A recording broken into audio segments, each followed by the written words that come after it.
దాంట్లో ఒక మర్డర్ జరగడం జరిగింది. మా వాళ్ళు, మా నాన్న, మా చిన్నాన్న, మా తాత, మిగతా ఒక వాళ్ళు 7 మంది లైఫ్ కూడా అనుభవించవచ్చు.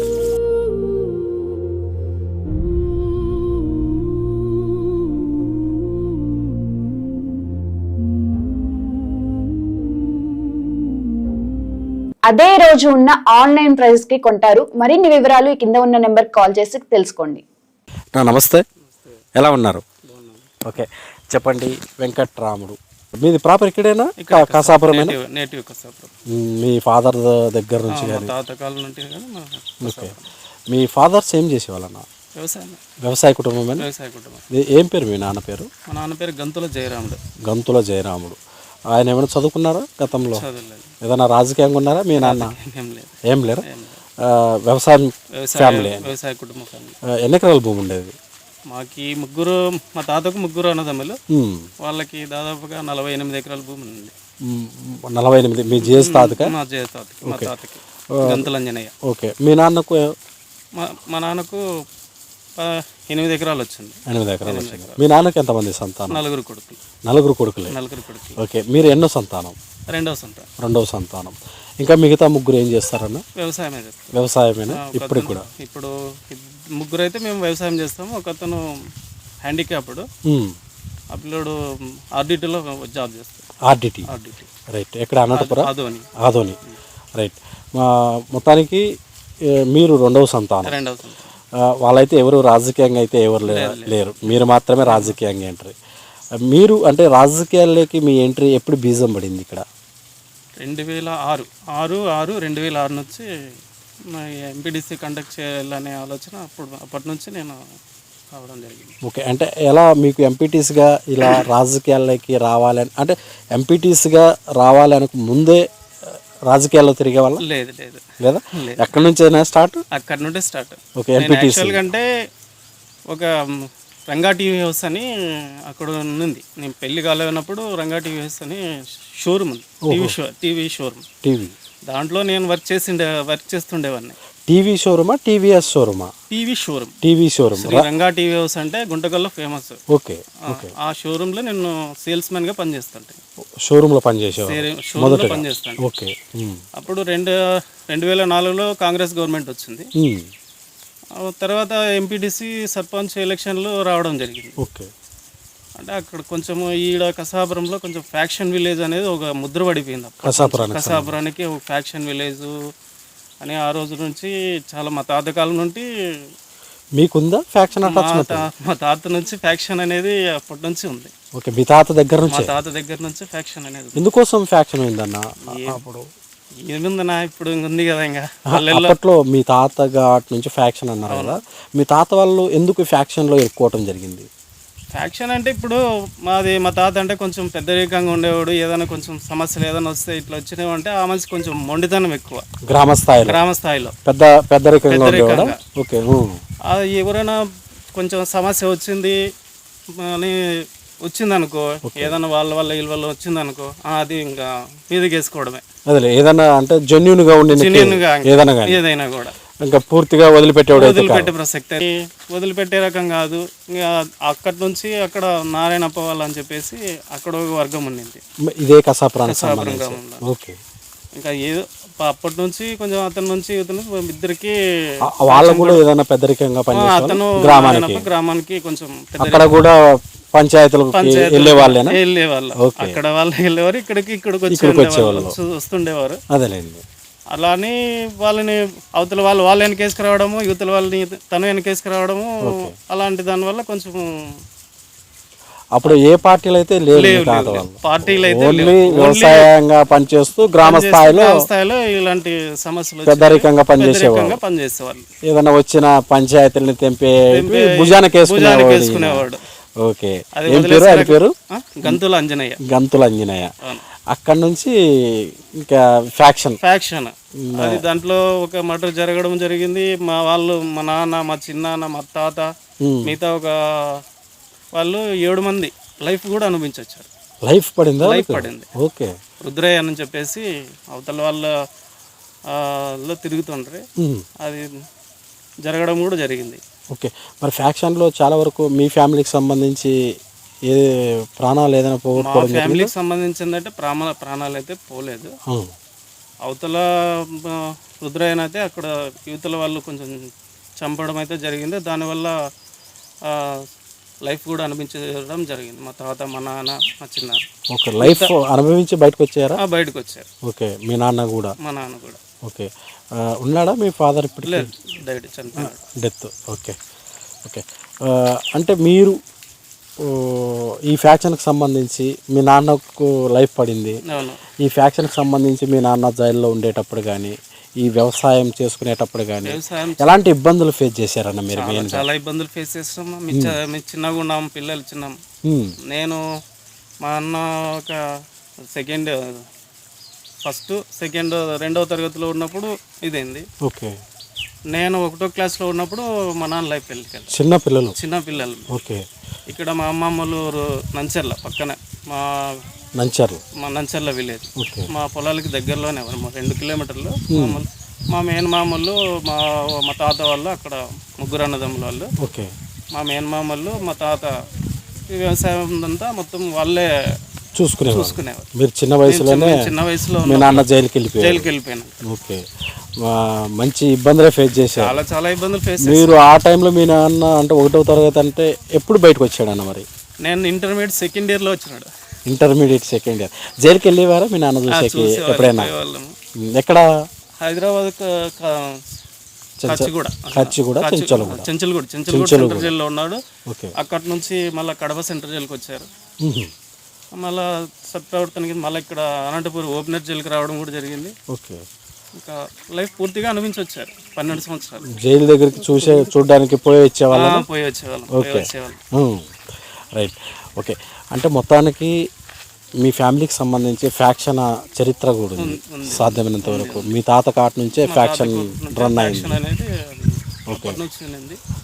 ఓకే. ఎలాగో ఫ్యాక్షన్లో మీరు ఇబ్బందులు ఫేస్ చేసి ఎదిగిన ఫ్యామిలీ కాబట్టి ఆ ఫ్యామిలీలో ఉన్న పర్సన్ మీరు. అంటే ఫ్యాక్షన్ ఇప్పటికి ఉందన్నా? ఇప్పటికైతే లేదు. అప్పటికే మీ ఫాదర్ దగ్గరికి ఇంకా లాస్ట్ వెళ్ళిపోయింది. అవతల వాళ్ళకి నాకు పోటీ జరిగింది. ఓకే. ఓకే. మొన్న ఎంపీటీసీ ఎలక్షన్. అవతల నారాయణప్ప వాళ్ళ అన్న కొడుకు వెంకటేష్ భార్యన అక్కడ తెలుగుదేశం పార్టీ తరఫున నిలబెట్టడం జరిగింది. ఓకే. ఇక్కడ మళ్ళా 2 మటర్లు మా గ్రూప్ వాళ్ళలో కావలలో ఉండేవారు. మా వాళ్ళంతా బయటకు వచ్చినారు. వద్దులేప ఫ్యాక్షన్ ఏం వద్దు, ఇంకా ప్రశాంతంగా బతుకుదామన్న ఉద్దేశంతో మా నాన్న కానీ మా చిన్నాన్నోళ్ళు దీంట్లో ఎంటర్ కాలే. ఇంకా ఫ్యాక్షన్ లైఫ్ అనిపించి వచ్చిన తర్వాత అయిపోయిన తర్వాత మా గ్రూప్లోనే ఉంటారు వాళ్ళకి కావిలి దొరలు అంటారు అన్నమాట. వాళ్ళు మళ్ళీ అవతల మా గ్రూప్లో ఉండేవాళ్ళు అవతలకి వెళ్ళిపోయారు తెలుగుదేశం పార్టీలకి. ఓకే. వాళ్ళకి మధ్యలో ఉండే ఏదో జరిగింది. అప్పుడు సాయినాథ్ గౌడ్ ఎమ్మెల్యేగా ఉన్నప్పుడు అప్పుడు జరిగింది. 2 మటర్లు అవతల వాళ్ళు చేశారు కావాలి. ఓకే. వాళ్ళే మీకైతే మాకు సంబంధం లేదు. మీ దగ్గర ఉన్న వాళ్ళే అటు సైడ్ వెళ్ళిపోయినారు. వెళ్ళిపోయి వాళ్ళతో కాంప్రమైజ్గా ఉండి ఇంకా తెలుగుదేశం పార్టీలో జరగడము, తెలుగుదేశం పార్టీలో వాళ్ళు చేరడము, ఇంకా మాకు రాజకీయాలు వద్దని చెప్పి మా తర్వాత మా నాన్న వాళ్ళంతా దాన్ని క్లోజ్ చేయడం జరిగింది. అప్పుడైతే ఇన్వాల్వ్మెంట్ లేదు. ఏదో ఓటేసి వచ్చేవాళ్ళము, చేసేవాళ్ళము. ఓకే. అంతవరకే. ఇంకా పూర్తిగా దాంట్లో మా తాత కానీ మా నాన్నోళ్ళు కానీ ఏమి ఇన్వాల్వ్మెంట్ ఉండేది కాదు. ఓకే. చాలా వరకు ఒకవేళ మీరు మీ ఫాదరు ఫ్యాక్షన్ వైపు వెళ్ళకుండా జైలుకు వెళ్ళకుండా ఉన్నట్టుంటే మీ ఫ్యామిలీ కూడా ఈరోజు ఇంకా ఒక ఉన్నత స్థాయికి ఎదిగేదేనా? 100% ఎదిగేది. ఓకే. అనుకుంటున్నారా ఎప్పుడన్నా ఒక్కసారి? చాలాసార్లు అనుకుంటాం. వచ్చేదా మీకు ఇలా? చాలా బాధలు పడినాము. ఇంకా అక్కడ పోయి చాలా అది ఇప్పుడు 1వ క్లాస్ నుండి అది ప్రత్యేకంగా చూసేవాళ్ళు అనమాట. ఆ బాధ ఏంటంటే అంటే వాళ్ళ నాన్న జైల్లో ఉన్నాడంట. ఓకే. వాళ్ళ నాన్న జైల్లో ఉన్నాడంట. స్కూల్లో చుట్టుపక్కల ఉన్న వాళ్ళంతా వాళ్ళ నాన్న జైల్లో ఉన్నాడంట. వాళ్ళు ఎవరు చంపేసి వెళ్ళిపోయినాడంట వాళ్ళ నాన్న వాళ్ళు. అది ఒక నాకే అట్లాంటిది కాదు. నాకు అందరితో కలిసిమెలిసి అలా ఇది చేయాలని నన్ను ప్రత్యేకంగా చూసేవాళ్ళు, భయంతో చూసేవాళ్ళు. అప్పటికే మీకు అంటే అర్థమయ్యేదా? అర్థమవుతుండే. అప్పుడు 1వ తరగతి అంటే 6 సంవత్సరాల నేను 7 సంవత్సరాల్లో నేను జాయిన్ అయినా. ఓకే. అలానే ఇంటర్మీడియట్ వరకు కంటిన్యూగా ఉన్నారు కాబట్టి మీరు ఫేస్ చేసి తప్పనిసరిగా మీ ఫాదర్. ఓకే.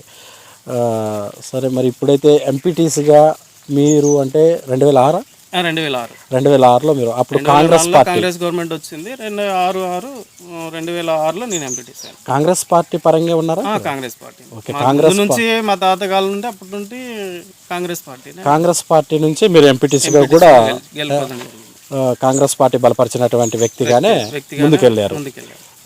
అటు సైడ్ టీడీపీ పార్టీ. ఈ ఓట్ పాపులేషన్ ఎంత ఉంది అన్నప్పుడు? అప్పుడు 2300 ఉంది. 2300.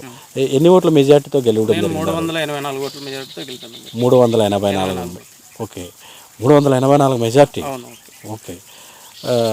తర్వాత మీరు అంటే 5 సంవత్సరాలు కంటిన్యూస్గా ఎంపీటీసీగా పనిచేశారు. ఆ పీరియడ్లో మీరు అంటే కసాపురం గ్రామ పంచాయతీ పరిధిలో కూడా నేను ఈ ఎలక్షన్ అసలు నాకు తెలియదు. అసలు ఈ ఎలక్షన్ ఇట్లుంటుందా, ఎంపీటీసీగా పోటీ చేస్తే ఎంపీపీ కూడా అవ్వగలమా అనేది కూడా మైండ్ లేదు నాకు అప్పుడు.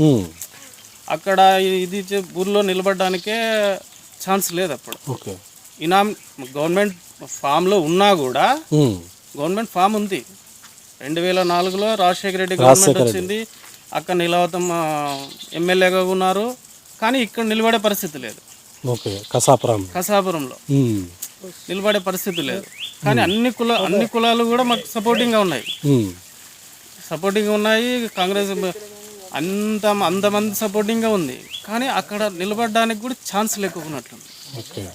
అట్లాంటి పరిస్థితులు ఫేస్ చేసిన నేను ఇక్కడ ఒక అంటే దాదాపు ఒక టీవీ షోరూంలో సేల్స్మెన్గా పనిచేసే మీరు రాజకీయాల్లోకి ఎంట్రీ ఇచ్చి ఒక ఎంపీటీసీగా మొదలుపెట్టి మరి చాలా వరకు ఎంపీపీగా కూడా ఏదైనా ట్రై చేశారా? తర్వాత మీకు తెలిసి వచ్చి ఏదైనా 12 మంది ఎంపీటీసీలు ఉంటే 3 మాత్రమే గెలవడం జరిగింది. ఓకే. కాంగ్రెస్ గవర్నమెంట్ ఉన్నా కూడా ఇమాంపురము, నాగసముద్రము, ఒక ఓన్లీ కసాపురం మనకి అవ్వడానికి ఛాన్స్ లేకపోయింది. కోరం తక్కువ వచ్చింది. 7 మంది ఉండాలి కదా, తక్కువ వచ్చి అయ్యలేకపోయినా. రైట్. ఓకే, మొత్తానికి ఏమీ తెలియని రూట్లోనే మీరు రాజకీయాల్లోకి కూడా రావడం జరిగింది. ఓకే. మరి ఆ పీరియడ్లో మీరు ఎంపీటీసీగా ఎలాగూ మీరు అధికార పక్షంగా ఉన్నారు. ఆ టైంలో ఏదైనా కసాపురం సంబంధించి అభివృద్ధి చేసుకోగలిగారా? ఇక్కడ అభివృద్ధి అంటే ఇంకోటి ఏమంటేనా అది జరిగింది. వెంకటరామరెడ్డి నన్ను దీంట్లోకి తీసుకురావడమే. నేను అసలు నాకు తెలియని ఇదిలో నేను రాజకీయాల్లోకి వచ్చిన, కానీ నిలబడాలి. ఎవరు నిలబడరంట 3 రోజులు మాత్రమే ఉంది నామినేషన్ వేయడానికి. 3 రోజులు మాత్రమే ఉంది. అప్పటికి భయంగానే ఉంది నాకు. ఊరినే చెప్పేసినారు అంతే. చెప్పినామో ఎలక్షన్ అయితే వస్తుంది, 3 రోజులే ఉందంట అంటే సైలెంట్గా కూర్చున్నా ఒక దగ్గర. నేను సైకిల్ దక్కుని పోయి సైకిల్ వేసుకుని వచ్చి సైకిల్లో ఉంటూ వస్తుండే రోజు కసాపురంకి. ఆ సేల్స్ మ్యాన్ డ్యూటీ చూసుకొని వచ్చిండేవాడిని. అరే ఇంతమంది ఉన్నవాళ్ళు ఊర్లో ఉన్నారు, చేస్తున్నారు కదా, అది నాకు మైండ్లో ఏమనిపించిందో ఏం కదా. ఆ రోజు మా చిన్నాన్న వాళ్ళతో కాంటాక్ట్ జరగడం జరిగింది. ఎవరు నిలబడరంట, అన్ని కులస్తులు, అంతమంది కులస్తులు. ఓన్లీ అవతల మాత్రం ఒకే కులం, ఒకే వాళ్ళ అన్నదమ్ములు మాత్రమే ఇది ఉన్నారు. కాకపోతే ఇక్కడ ఇంతమంది ఉన్నారు, గవర్నమెంట్ ఉంది, ఏం చేయలేకపోతున్నాను అంటే నాకు కొంచెం అది మైండ్లో తట్టింది. ఎవరెవరు నిలబడడం లేదు, అసలు పోటీ చేయడానికే భయపడేవారు. పోటీ చేయడానికి భయపడినారు ఆ రోజు. అవతల వెంకటేష్ అంటేనే భయపడినారు. సరేలే ఈ నామినేషన్ అవుతుందంట అనే ఉద్దేశంతో సరే నేనేం చేసినా, ఏమో సరే మనం కంటెస్ట్ చేసి ఎట్లుంటుంది, మనకు ఉంది కదా, మా తాత నాటుంటే బ్యాక్గ్రౌండ్ ఉంది కదా, అది మైండ్లో. మిమ్మల్ని ఎంపీటీసీగా వెతుక్కుంటూ వచ్చింది? వెతుక్కుంటూ రాలే, నేనే పోయినా. మీరే వెళ్ళారా? నేనే వెళ్ళా.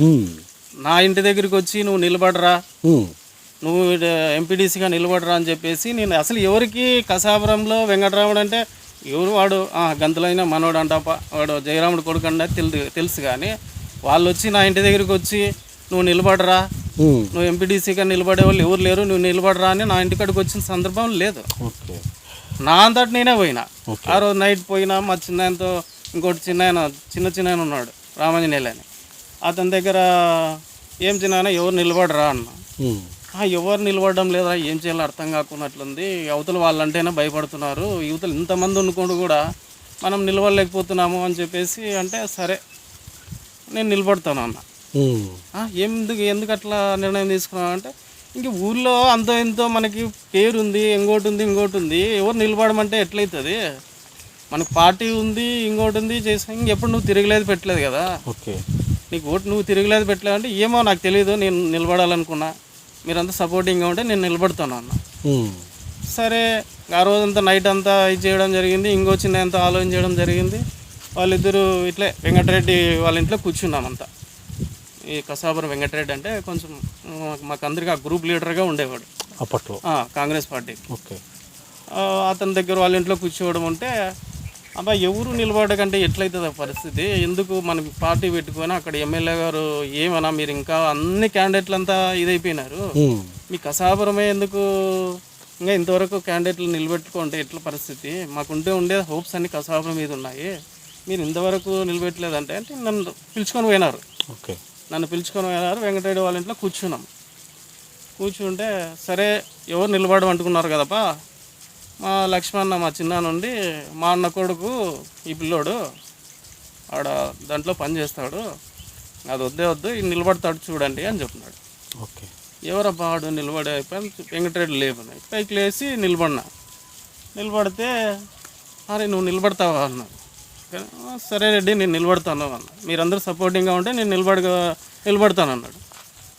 మిగతా వాళ్ళందరినీ మిగతా కులస్తుల్ని వాళ్ళందరినీ చూసి ఇట్లా ఏంపా మీరేమన్నా నిలబడదలుచుకున్నారో చూడు చెప్పండి అని అంటే, మాకెవరు ఇదేం లేదులే, ఇంకా గంతులో నిలబడితే మాకు ఎవరికి అక్కర్లేదులే, మాకు అన్ని కులస్తులంతా మా తాత వర్గమే. ఓకే. ఆ వర్గానికి అంతటికి లీడర్, అప్పుడు లీడర్షిప్ మెయింటైన్ చేసేవాడు మా తాత. అదేలేండి. ఆ ఫ్యాక్షన్ లీడర్గా అట్లే ఇదైపోయి ఇంకా లీడర్షిప్ మెయింటైన్ గంతులో నిలబడుతున్నారంటే మనకి ఎందుకులేమో ఆ పిల్లల్ని నిలబెట్టేస్తామని చెప్పినారు. కానీ చెప్పినామో డబ్బులు లేవు, రాజకీయం అంటే ఎట్లో తెలియని పరిస్థితి. ఆ రోజు డబ్బులు లేవు, ఏం లేవు. నేను 1500 2000కి నేను ఆడ పని చేసి ఉండేవాడిని, ఎలా చేయాలి అని అంటే అప్పుడు ఒక 3 రోజుల తర్వాత 3 రోజులు నామినేషన్ వచ్చాం. ఓకే. ఏసి వచ్చిన తర్వాత ఆలోచన చేసినట్టుంది, వీడు నిలబడగలడా అప్పటికీ నామినేషన్ అనేది నిలబడగలడా లేదని చెప్పేసి మా వాళ్ళందరికీ అదే అనుకుంటున్నారు. అప్పుడు వెంకటరెడ్డి ఉంటే వెంకటరెడ్డికి వెంకటరామరెడ్డికి బాగా పరిచయాలు ఉండేవి. అప్పుడు వెంకటరామరెడ్డి ఇంకా గుంటకల్లో రాజకీయంగా ఎప్పుడు తిరగలేదు, ఇచ్చేయాలి వెంకటరామరెడ్డి అన్న. ఓకే. తిరగలే. వెంకటరెడ్డికి ఆదోని రూట్లో అప్పుడు వెంకటరెడ్డికి ఆయనకి బాగా పరిచయాలు ఉండేవి. వెంకటరెడ్డి మాకు పరిచయమే లేదు, మేము ఎవరు ఆయన చూసింది లేదు, వెంకటరామరెడ్డి అని మేము మొఖాన్ని చూసింది లేదు, ఆయన పరిచయం కూడా లేదు మనకి.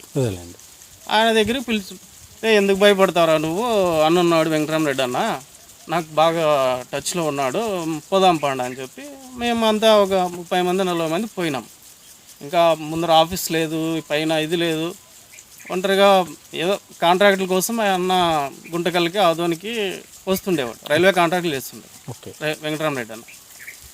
అప్పుడు మేమంతా పోయి వెంకటరెడ్డి అన్న ఇట్లా మాది కసాపురం, నువ్వేం తెలుదురా వీళ్ళంతా ఎవరు రా అన్నాడు.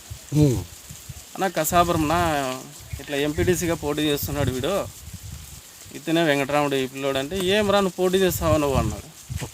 అవునన్నా మీ అందరి ఆశీర్వాదం ఉంటే నేను చేస్తానన్నా అన్న. మరి ఎందుకు మళ్ళీ నా దగ్గర నేను ఎందుకు వచ్చిన, గవర్నమెంట్ ఉంది కదా, ఎమ్మెల్యే ఉంది కదా, ఎమ్మెల్యే దగ్గరికి పోయి మాట్లాడవచ్చు కదా, ఎందుకు భయపడతారు అని. ఏమో మీ సపోర్టింగ్గా ఉంటే మాకు ఇది లేదు అక్క, కొంచెం సాఫ్ట్నెస్ నీలావతమ్మ ఆయమ్మ సాఫ్ట్నెస్ ఇట్లాంటివన్నిటికీ ముందే కసాపురం అంటేనే అదొక ముద్ర పడిపోయింది, ఫ్యాక్షన్ విలేజ్ అని. ఇంకా అది జరగడము అంటే మళ్ళీ ఆయన ఏమన్నాడు, సరే నేను ఉంటాను పోండి అన్నాడు. నేను వస్తా, ఊర్లోకి వస్తా వెంకటరామరెడ్డి అన్న. మేము పోవడం జరిగింది. ఆయన ఏ రోజు వస్తానో చెప్పడం జరిగింది. ఆ రోజు మీరు నామినేషన్ వేసి రండి, నామినేషన్ వేసిన రోజు నేను ఒకరోజు ఊర్లోకి వచ్చి క్యాన్వాసింగ్ చేస్తాను. ఆయన చూడాలన్నా కూడా కొంచెం భయపడే వాళ్ళం మేము. ఓకే. అప్పుడు ఆయన భయపంటే మళ్ళీ ఆయన ఇది కాదు, గౌరవానికి మళ్ళీ వచ్చినాడు, ఊర్లోకి వచ్చినాడు, కసాపురం అంతా మొత్తం తిరిగినాడు, ఇది క్యాన్వాసింగ్ చేసినాడు. మన పిల్లోడే, మీ అందరికి ఏం వచ్చినా ఇంకోటి వచ్చినా నేను అండగా ఉంటాను, పార్టీ అండగా ఉంటుంది, మీరేం భయపడాల్సిన అవసరం లేదు అని ఆయన ధైర్యం ఇచ్చింది ఆ రోజు.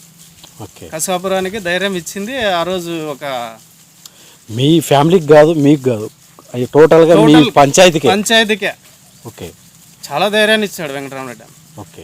ఆ రోజు వచ్చి రావడం జరిగింది. ఒక 200 మందితో మీ ఊర్లో క్యాన్వాసింగ్ చేయడం జరిగింది. మళ్ళీ ఆర్థికంగా కూడా డబ్బులు ఇవ్వడం జరిగింది. ఓకే, ఫైనాన్స్ పరంగా కూడా డబ్బులు ఇవ్వడం జరిగింది. ఓకే, నువ్వు ఇంత పెట్టుకోరా, నేను మళ్ళీ కావాల్సింటే నేను చూస్తాను. మన వాళ్ళందరినీ ఇంకా ఆ రోజు పూర్తి భరోసా ఇచ్చాడు. ఓకే, కసాపురానికే భరోసా ఇచ్చాడు. ఓకే. మొత్తానికి టోటల్గా మీ ఫ్యామిలీకి ఉన్న మీ తాత లీడ్ చేసిన ఈ ఫ్యామిలీకి గంతుల ఫ్యామిలీకి మళ్ళీ రాజకీయంగా బీజానికి సపోర్ట్ చేసినటువంటి వెంకటరామరెడ్డి ఇక్కడ మెయిన్గా. రైట్, మొత్తానికి ఎంపీటీసీగా గెలిచారు. మళ్ళీ ఎంపీటీసీగా ఉన్నప్పుడు మీరు మెయిన్గా ఇక్కడ ఏదైనా వర్క్స్ చేశారా? మీకు గుర్తుండిపోయేటి ఎలాంటి వర్క్స్ చేశారు? అక్కడ దేవమ్మ గుడి దగ్గర నుండి సీసీ రోడ్లు ఇవ్వడం జరిగింది. ప్లస్ ఎస్సీ కాలనీలో నుండి వచ్చే వాటర్ అంతా రోడ్డు మీద పోయేవి. ఆ రోడ్డు మీద అక్కడి నుండి పై నుండి కింద వరకు సైడ్ కాలువలో వేయించడం జరిగింది. ఊరువాకిలి ఎన్ఆర్జీఎస్తో ఊరువాకిలి చేయడం జరిగింది. ఎన్ఆర్జీఎస్ ఇంకా ఇందిరా మిన్లు అయితే మాత్రం అన్ని ప్రతి ఒక్కరికి ఇందిరా మిన్లు శాంక్షన్ చేయించడము, వాళ్ళకి బిల్లులు ఇప్పించడము అన్నీ జరిగినాయి మా period. Okay, Venkataramudu period. Right. మళ్ళీ ఈసారి కూడా స్థానిక ఎలక్షన్స్ కావచ్చు, మరి లోకల్ బాడీ ఎలక్షన్స్ కావచ్చు, ఇలాంటివి వస్తున్నాయి. మరి వెంకటరాముడు మాజీ ఎంపీటీసీ కసాపురం గ్రామ పంచాయతీకి సంబంధించి ఏదైనా మీ ప్రభావం ఉంటుందా ఈసారి? దేవుడు నిర్ణయిస్తాడు. ఆ రోజు నాకు ఇప్పుడు నేను నా ఎట్లా అంటే ఎప్పుడో వచ్చే దాని గురించి నేను ఎక్కువ ఆలోచించాను. ఇప్పుడు ఏది ఉంది దాని గురించి ఆలోచన చేస్తాం, కానీ ఇంకా ఉంది, టైం ఉంది. మా అన్న ఉన్నాడు, మాకు దేవుడు లాంటివాడు వెంకటరామరెడ్డి అన్న. ఓకే, ఎలా ఉంటుంది మాజీ ఎమ్మెల్యే అయినటువంటి వెంకటరామరెడ్డి గారితో మీ అనుబంధం? చాలా చాలా చాలా చాలా. ఓకే, ఎలాగూ కాంగ్రెస్ నుంచి మళ్ళీ వైఎస్ఆర్సీపీలోకి కూడా ఎలా ఎంట్రీ ఇచ్చారు మీరు? అది మంచి పాయింట్. అది నేను కాంగ్రెస్ పేరులోనే ఉంటున్నాను. ఆయన ఇది ఉన్నాడు. ఇంకా ఎలాగో రాజశేఖర రెడ్డి గారు చనిపోవడం జరిగింది. ఇంకా మీకన్నా తెలుసు, రాజశేఖర రెడ్డి చనిపోయిన తర్వాత ఎలా రాజకీయ పరిణామాలు వచ్చినాయి, ఏమేం కథ అనేది తెలుసు. జగన్మోహన్ రెడ్డి గారు పార్టీని స్థాపించడం జరిగింది. అప్పుడు మధుసూదన్ గుప్తా ఎమ్మెల్యే గారు ఉన్నాడు. ఎమ్మెల్యే గారు ఉన్నారు ఆయన గుత్తికి. ఆయనకు పనిచేసినాము. అక్కడ ఇక్కడ కసాబుల్లో మెజార్టీ కూడా రావడం జరిగింది. మళ్ళీ వెంకటరామరెడ్డి అని సైలెంట్గా అయిపోయినాడు, సైలెంట్గా ఉన్నాడు. అప్పుడు కాంగ్రెస్ గవర్నమెంట్లోనూ అన్నకి టికెట్ రావాల్సింది. ఏదో కొన్ని అనివార్య కారణాల వల్ల ఆయనకి కొట్టరిక మధుసూదన్ గుప్తా గారికి రావడం జరిగింది. అన్నకు సైలెంట్గా ఉండడం జరిగింది. మళ్ళీ తర్వాత రాజశేఖర రెడ్డి గారు చనిపోవడము, ఇవన్నీ రాజకీయ పరిణామాలు మీకు తెలుసు కదా. 2 సంవత్సరాలు ఇంకా కాంగ్రెస్ గవర్నమెంట్ ఉంది. నేను కాంగ్రెస్లోనే కొనసాగుతున్నా. 2 సంవత్సరాలు, 1 సంవత్సరము ఆయన రోషయ్య గారు సీఎంగా పనిచేయడం జరిగింది. మళ్ళీ కిరణ్ కుమార్ రెడ్డి గారు 1 సంవత్సరం అయిపోయిన తర్వాత 2 సంవత్సరాలు అయింది. ఇంకా 2011లో పార్టీని జగన్మోహన్ రెడ్డి గారు పార్టీని స్థాపించడం జరిగింది. జరిగిన వెంటనే వెంకటరామరెడ్డి అన్న ఆ పార్టీలో కూడా చేరడం జరిగింది. వెంకటరామరెడ్డి అన్న ఇంకా మేమంతా అప్పటికి ఇంకా 2 సంవత్సరాలు మన కాంగ్రెస్ గవర్నమెంట్ ఉంది. ఎందుకు ఊరిని ఇప్పుడు పోయి మేమైతే చెప్పినాం, రే కాదురా నేను మిమ్మల్ని ఎంపీడీసీలు చేశాను, ఇంకోటి చేశాను, నా వెనుకలు మీరు ఉండాలి కదా మీరు అని చెప్పేసి మమ్మల్ని ఫోర్స్ చేయడం జరిగింది. అన్న మీరే లేకోకున్నట్లుంటే ఇప్పుడు నీ రాజకీయంగా కసాబర్ నుంచి నేను మొదలుపెట్టిన, మీరు కసాబర్ మళ్ళీ నా వెంట లేకుంటే ఎట్లా అని చెప్పేసి అన్న కొంచెం అడగడంలో తప్పు లేదు. ఆయన మాకు రాజకీయ భిక్ష పెట్టినాడు, ఆయన అడగడం ఖచ్చితంగా కరెక్ట్. అది ఆయన అడగడం జరిగింది. మళ్ళీ మిగతా వాళ్ళు మా గ్రూప్ వాళ్ళు ఉన్నారు, సర్లే ఇంకా సంవత్సరం తప్ప 2 ఏళ్ళు ఉంది అన్న, మేము మీ మనుషులం, ఎక్కడున్నా కాంగ్రెస్లో ఉన్నా నీ దగ్గర ఉన్నా మీ మనుషులమే కదా, మీ కుటుంబ సభ్యులే, మనమంతా ఒకటే కుటుంబం, మీరు ఏం దానిలో ఇది చేద్దామంటే ఆయన క్యాడర్ చూపించుకోవాలి కదా. పార్టీలో చేరిన తర్వాత ఒక బలం అంటూ నిరూపించుకోవాలా, చేసుకోవాలి కదా. ఆయనకి ఇది లేకుంటే కొంచెం ఫోర్స్ చేయడం జరిగితే మళ్ళీ 2 సంవత్సరాలు కాంగ్రెస్ గవర్నమెంట్ ఉంది. నేను అన్న దగ్గర ఉన్నా, నువ్వైతే రావాలా ఈరోజు అన్నాడు వెంకటరామరెడ్డి అన్న. రావాలిరా అన్నాడు. సరే వస్తానన్నా అన్న. వస్తానంటే ఇంటికి వస్తేనే ఆ రోజు పార్టీలో చేరే కార్యక్రమాలు ఉన్నాయి. పార్టీలో చేరే కార్యక్రమాలు ఉంటే నేను అక్కడి నుండి వచ్చిన, మధుసూదన్ గుప్తా దగ్గర నుండి ఆ ఇంటికి అటు నుండి వచ్చిన, నీతో పని ఉంది రా అన్నాడు అన్న. సర్లే వస్తానులే అన్న అన్నాడు. ఏమి నువ్వు వస్తావా రావా 2 మార్లు చెప్పు అన్నాడు. నేను ఇక్కడున్నా, నీ మనసే నీకు తెలుసు కదా నా వ్యక్తిత్వం ఏంటో నీకు తెలుసు. ఉమ్. నువ్వు నీ వల్లే నేను అంతో ఇంత నీ రాజకీయంగా నేను ఎదిగినాను, రాజకీయంగా నేను ఉంటున్నాను. నువ్వు పెట్టిన భిక్ష వల్లగా నేను ఉంటున్నాను. 2 సంవత్సరాలైనా ఒకే ఒక 6 నెలలు 7 నెలలు తట్టుకో, మేమంతా కలిసికట్టుగా నీ దగ్గరికి వచ్చి ఆ పార్టీలో చేరుతామన్నాడు. అంటే నువ్వు రా అన్నాడు. అది తెలిసేదానికి ఆ రోజు కండవ వేయడము, దండేసి కండవ వేయడం జరిగింది నాకు. ఓకే. ఇంకా రాజకీయం మళ్ళీ ఇంకోటి ఏంటంటే దీంట్లో నేను గెలిచిన ఒక 1.5 సంవత్సరాలు 2 సంవత్సరాలకి నాకు ఆపోజిట్గా నిలబడిన వ్యక్తిని మర్డర్ జరిగినది, హత్య జరిగింది. ఓకే. అంటే ఎంపీటీస్గా మీకు ఆపోజిట్ నేను గెలిచినాక మాకైతే ఎలాంటి దురుద్దేశం లేదు, ఇంకోటి లేదు. ఓకే. మాకు ఆయన్ని ఇది చేయాలా, మాకు ఇంకోటి లేదు. ఆయన వ్యక్తిగత కారణాలు కొన్ని, వాళ్ళు ఇద్దరిని చంపింటారు కదా, వాళ్ళు కావులను చంపింటారు కదా, వాళ్ళు కావులు మా గ్రూప్లో కాంగ్రెస్ పార్టీలో కొంచెం తిరుగుతుంటారు. ఓకే. వాళ్ళు ఏదో చేసినారు అనేది అంటే అందరినీ అదే గ్రూప్లోనే మొత్తం 18 మందిని ఆ కేసులో మొత్తం ఇరికిచ్చేసారు. ఓకే. మా చిన్నాన్నోళ్ళు ఇద్దరిని, నన్ను, మా తమ్ముడిని, మా అన్నని మర్డర్ కేసులో ఇరికిచ్చేసారు. ఓకే. అదే వాళ్ళకు కూడా తెలుసు లేదని. విన్ అయిన తర్వాత నేను విన్ అయిన తర్వాత ఓకే. ఇంకా మర్డర్ కేసు ఇక్కడ దాన్ని కాపాడుకోవడానికే, ఇప్పుడు కేసులు అంటే ఎట్లుంటాయో మీకు తెలుసు కదా, అంతమంది దాదాపు అంటే 18 మందిని ముద్దాయిలు చేశారు సార్, దాంట్లో చేర్చారు. ఓకే. దాంట్లో మేము ఎంత ఇది చేసినా ఎంత పెట్టినా దానికే సరిపోయేవి అంతా. కోర్టు ఖర్చులకి, లాయర్లకి, ఇంకా ఎంత కూడబెట్టినా ఎంత ఇది చేసినా అప్పటికే లేదు. నాకు చిన్నప్పుడు ఉన్నప్పుడు అంటే వద్దరా ఈ ఫ్యాక్షనే వద్దా అనిపించింది అది. కానీ అతను అది వేరే దాని వల్ల కొన్ని మనసులో పెట్టుకొని అతను మర్డర్ చేయడం జరిగింది. వీళ్ళ ప్రోద్బలం వల్లే కదా వాళ్ళు వచ్చి మా వాడిని ఇది చేసింది అనేది వాళ్ళ ఆలోచన, ఒపీనియన్. ఓకే. కానీ వాళ్ళకు కూడా తెలుసు వీళ్ళ ప్రమేయం లేదు, గంతులలో ప్రమేయం లేదు అన్న విషయం వాళ్ళకు కూడా తెలుసు. కానీ వీళ్ళు వల్లే కదా మిగతా వాళ్ళు చేయడం, వీళ్ళ ధైర్యం వల్ల వాళ్ళు చేసినారు. అదేలేండి. అని మర్డర్ కేసులో ఇరికించడం జరిగింది. మరే సెకండ్ టైం కూడా, ఈ మర్డర్ కేసులో సెకండ్ టైం కూడా మా చిన్నానికి లైఫ్ పడింది. సెకండ్ లైఫ్ మళ్ళీ. నేను చిన్నగా ఉన్నప్పుడు మా చిన్న బయట లోపలికి వెళ్ళిపోయినాడు. మళ్ళీ నేను ఎంపీడీసీ అయిన తర్వాత మా చిన్నానికి లైఫ్ పడింది. ఇప్పుడు ఉన్నారా? ప్రజెంట్ ఉన్నాడు, జైల్లోనే ఉన్నారు. లేదు హైకోర్టులో మళ్ళీ అప్పీల్ వేసి హైకోర్టులో 5 సంవత్సరాల తర్వాత 5 సంవత్సరాలు చేశాడు. మరి అక్కడ 5 సంవత్సరాలు. ఇదే సెకండ్ మర్డర్. మళ్ళీ దాంట్లో ఫస్ట్ ముద్దాయిన అక్కడే ఆయనే చేర్చినారు అక్కడ. ఓకే. మా చిన్న ఆయన. కానీ మా ప్రమేయం లేదు. ఓకే. మీరు ఇప్పుడు మొత్తం కేసుల్లో ఉన్నారా? ఇప్పటికి ప్రజెంట్ మర్డర్ కేసులు అని ఏం లేవు. ఇంకా ఫాల్స్ కింద అన్ని కొట్టేసారు. ఆ కేసు కొట్టేయడం జరిగింది. అతనికి ఒక్కనికే లైఫ్ చెప్పడం జరిగింది. అది కూడా ఎందుకు, ఫస్ట్ టైము మర్డర్ చేసి లైఫ్ అనుభవించి మళ్ళీ సెకండ్ టైం కూడా మర్డర్ కేసులో ఉన్నారన్న ఒకే ఒక్క ఇదితో ఆలోచనతో ఆయనకి లైఫ్ చెప్పడం జరిగింది. మళ్ళీ హైకోర్టులో వేసినాము, హైకోర్టులో అప్పీల్ వేసినాము, హైకోర్టులో మళ్ళీ బయట తెచ్చుకోవడం జరిగింది. మొత్తానికి ఇప్పుడు బయట ఉన్నాము. ఇక్కడ ఇవన్నీ ఇప్పటి వరకు ఏం సమస్యలు లేవు, దేవుని దయ వల్ల. వెంకటరామరెడ్డి ఫస్ట్, ఆయన దయ వల్ల. ఇక్కడ ఇంకోటి ఏంటో తెలుసా, ఇక్కడ ధైర్యాన్ని ఇచ్చింది కాదని చెప్పేసి ఆయన మొత్తం ఊరినంతటి ఒక తాటిపైకి తెచ్చాడు. ఇట్లా ఉండాలి, ఫ్యాక్షన్ వద్దు, గొడవలు వద్దు, ఇంకోటి వద్దు, ఇట్లా బతకండి. ఆ పార్టీ వచ్చినప్పుడు ఆ పార్టీలో చేసుకోండి, మన పార్టీ వచ్చిన మనోళ్ళు చేసుకుంటారు, ఇవన్నీ వద్దు అని చెప్పేసి దాన్ని కూడా మళ్ళీ ఇక్కడ ఫ్యాక్షన్ అనేది లేకుండా చేసింది. మొత్తానికి ఇక్కడ ఫ్యాక్షన్ అనేది తావు లేకుండా జరిగిపోయింది. ఇంకా పోయిన గతం గతహ వద్దు, బాగుండండి. అవతలకు కూడా మళ్ళీ మేనేజ్ చేసినాడు, అవతల వాళ్ళకి కూడా మేనేజ్ చేశారు. ఓకే. ఎలాగూ మీరు ఇలాంటి ఫ్యాక్షన్ కూరల్లో మీకే సంబంధం లేకుండా ఇరుక్కుపోయి చాలా ఫైనాన్స్ పరంగా కావచ్చు అన్ని విధాలుగా ఇబ్బందులు ఫేస్ చేశారు. మరి ఇప్పుడు దాదాపుగా ఆన్లైన్ కాలం, ఈ ఆన్లైన్ కాలంలో కూడా వీటికి పూనుకుంటున్న వాళ్ళకి మీరు ఏం చెప్తారు?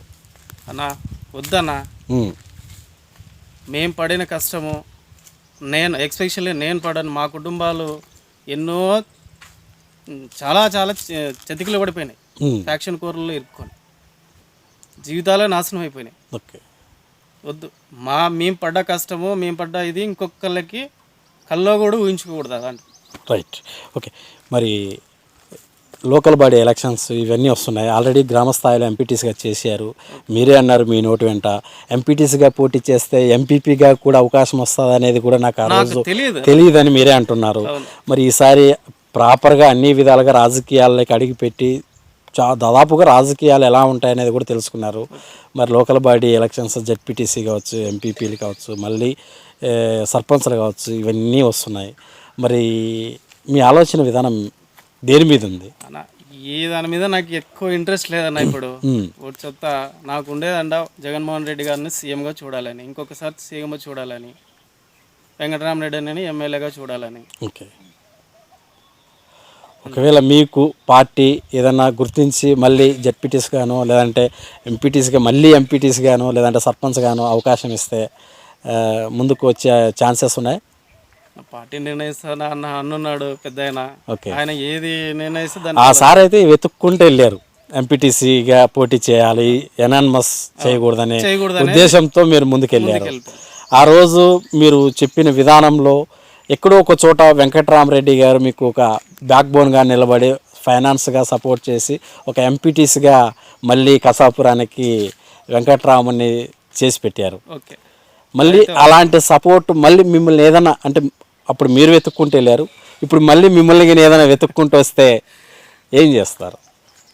ఉన్నాయన్న, టైం వస్తుంది కదా, చూద్దామంటారా?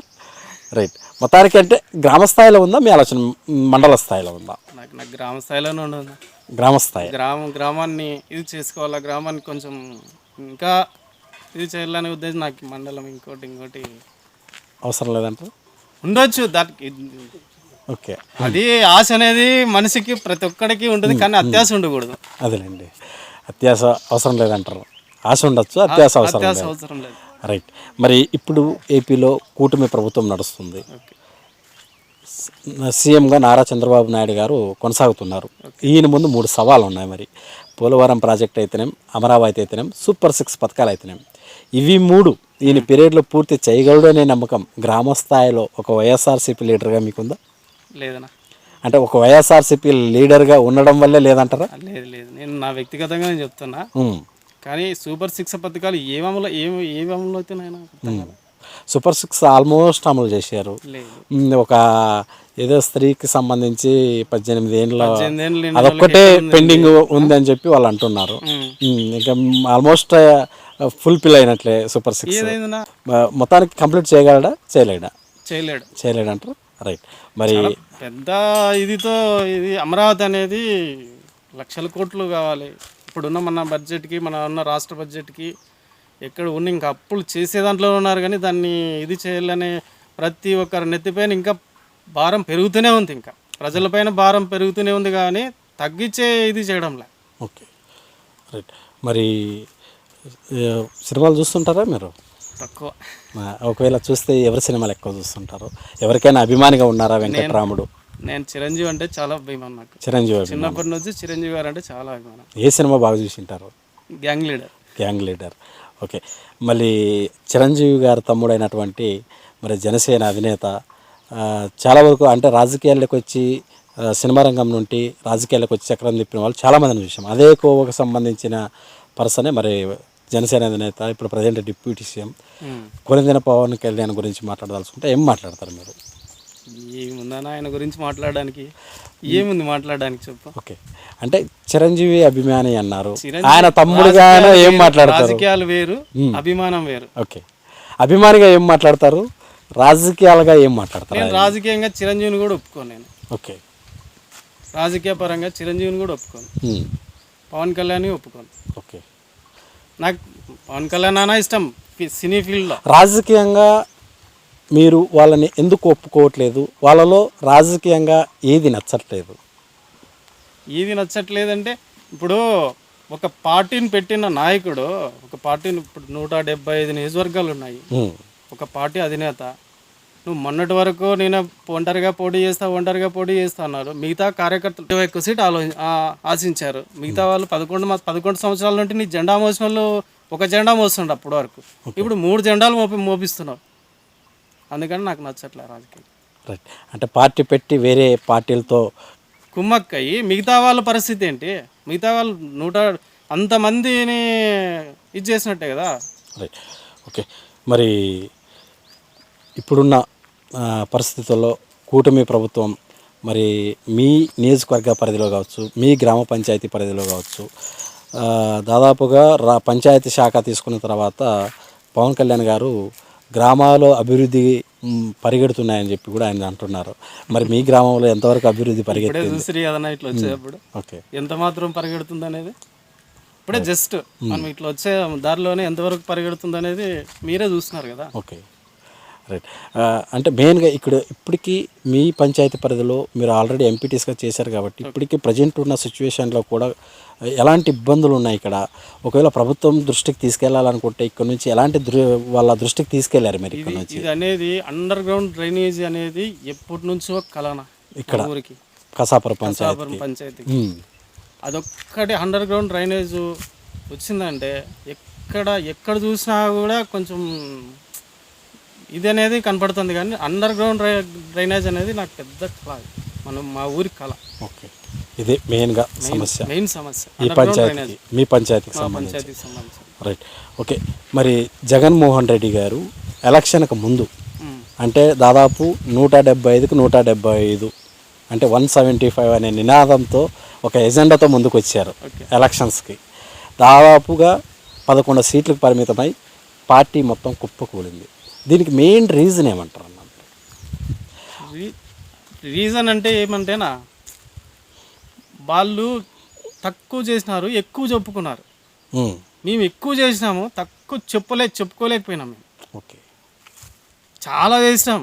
ఓకే, అసలు ఆ పార్టీ లేదు, ఈ పార్టీ లేదు, ఇంకోటి లేదు, కులం లేదు, మతం లేదు, పార్టీ లేదు, ప్రాంతం లేదు. నాకు ఓటు వేయని వాడికి కూడా డైరెక్ట్గానే ఇంటికి పంపించాడు. కానీ ఎక్కడో లోటుపాట్లు. ఇంకోటి ఏంటంటే ఈ వాలంటరీ వ్యవస్థ అనేది కొంచెం, నా ఒపీనియన్ చెప్తున్నా, వాలంటరీ వ్యవస్థ అనేది కొంచెం ఇప్పుడు కార్యకర్త అనేవానికి మేము ఒక నాయకులు మేము ఉన్నాము ఇక్కడ ఫీల్డ్లో, గ్రామ పిల్లర్సే 100% పిల్లర్సే. కానీ వానికి ఎంతసేపు ఒక 5,000 6,000 దానివల్ల అదే మైండ్లో ఉంటుంది. కానీ మన పార్టీని ముందుకు తీసుకెళ్దాము, మనకి జగన్మోహన్ రెడ్డి ఉంటేనే కదా అనేది ప్రతి ఒక్కటి వినమరిచి చెప్పలేకపోయినారు. ఓకే, వాలంటరీని తీసుకురావడం వల్ల గ్రామ పిల్లర్ని మర్చిపోయారు. వాలంటరీ కనీసం ఎలక్షన్ టైంలో, క్యాన్వాసింగ్ టైంలో ఓటు వేయండి అని అడిగే హక్కు కూడా లేదు మాకు. అసలు గుర్తించడం లేదు, ఆ కార్యకర్తని గుర్తించడం లే. కార్యకర్త పోయి నేను ఇప్పుడు జనాలు ఉన్నారు. ఇప్పుడు నేను ఎంపీటీసీగా పనిచేస్తున్నప్పుడు నా ఇంటి కార్డు కాదు అన్నా, నాకు పని ఉందన్నా, నాకు పని ఉంది అంటే, ఏం పని ఉందబ్బా చెప్పప్ప అంట. నా కింద ఉన్న నాయకులు కూడా ఇంకోటి నేను కూడానే కాదు, ఇంకో నాయకునికి కూడా ఫోన్ చేసి అన్న పని ఉందంటే, ఏం పని చెప్పు అంట. పని చేస్తాననుకో, నేను డైరెక్ట్గా వాళ్ళ ఇంటికాడికి పోయి, అరే నువ్వు ఆ రోజు నువ్వు పని చేసినాను అన్న, అక్క నీకు పని చేసినాక నువ్వు ఆ రోజు ఫోన్ చేసింటే నీ పని చేయలేదక్క చెప్పక్క అని వాళ్ళని గట్టిగా అడిగే హక్కు మీకు నాకు వస్తుంది. దాదాపుగా వైఎస్ఆర్సీపీ ప్రభుత్వం పడిపోవటానికి కారణమైనటువంటి మెయిన్గా వాలంటరీ వ్యవస్థ కూడా ఒక కారణమైందని నేను అనుకుంటున్నాను. మీ ఒపీనియన్ మరి చూడొచ్చా? మీరు అన్నట్టుగా జగన్మోహన్ రెడ్డి గారు మీ ఆశయం ఏంటంటే ఈసారి కూడా జగన్మోహన్ రెడ్డి గారిని ముఖ్యమంత్రిగా చూడాలా, ఇక్కడ వెంకటరామరెడ్డి గారిని ఎమ్మెల్యేగా చూడాలన్నదే నా ధ్యేయం అని చెప్పారు. మరి చూడొచ్చా ముఖ్యమంత్రిగా మరి జగన్మోహన్ రెడ్డినిగా? చూస్తాం ఖచ్చితంగా. రైట్. అదే రోజు ఉన్న ఆన్లైన్ ప్రైస్ కి కొంటారు. మరిన్ని వివరాలు కింద ఉన్న నెంబర్ కాల్ చేసి తెలుసుకోండి.